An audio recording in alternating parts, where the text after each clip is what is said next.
ঝিনাইদহ জেলার হরিণাকুণ্ডু উপজেলার চাঁদপুর ইউনিয়নে ঝরে পড়া শিশুদের জন্য শিক্ষার সুযোগ তৈরি করতে এবং সাধারণ মানুষের স্বাস্থ্যসেবার উন্নয়নে গুরুত্বপূর্ণ উদ্যোগ গ্রহণ করেছে সৃজনী ফাউন্ডেশন ও পিকেএসএফ। সৃজনী ফাউন্ডেশনের সমৃদ্ধি কর্মসূচির আওতায় আজ সকালে চাঁদপুর ইউনিয়নের 9টি ওয়ার্ডের 18টি স্কুলের শিক্ষিকাদের মাঝে শিক্ষা সহায়তা উপকরণ বিতরণ করা হয়। পাশাপাশি এসব ওয়ার্ডের সাধারণ মানুষের স্বাস্থ্যসেবা নিশ্চিত করতে 9টি ওয়ার্ডের সেবিকাদের মাঝে মেডিকেল কিটস বিতরণ করা হয়।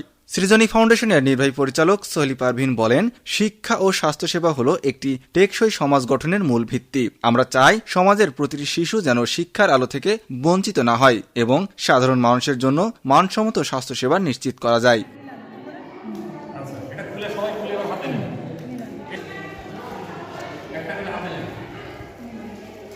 উক্ত অনুষ্ঠানে উপস্থিত ছিলেন সমৃদ্ধি কর্মসূচির focal person Mohammad Rasel Hossain, deputy finance officer, উপজেলা সমন্বয়কারী অফিসার শরীফুল ইসলাম, ইউনিয়ন সমন্বয়কারী মোহাম্মদ মাসুদ রানা এবং ইউনিয়ন স্বাস্থ্য কর্মকর্তা মেহরব হোসেন শান্ত।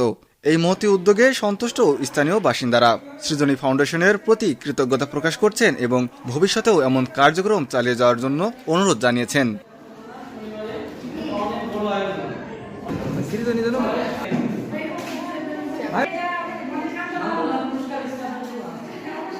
শিক্ষা ও স্বাস্থ্যসেবার উন্নয়নে সৃজনী ফাউন্ডেশনের এই কার্যক্রম অব্যাহত থাকবে বলে এমনটাই প্রত্যাশা এলাকাবাসীর।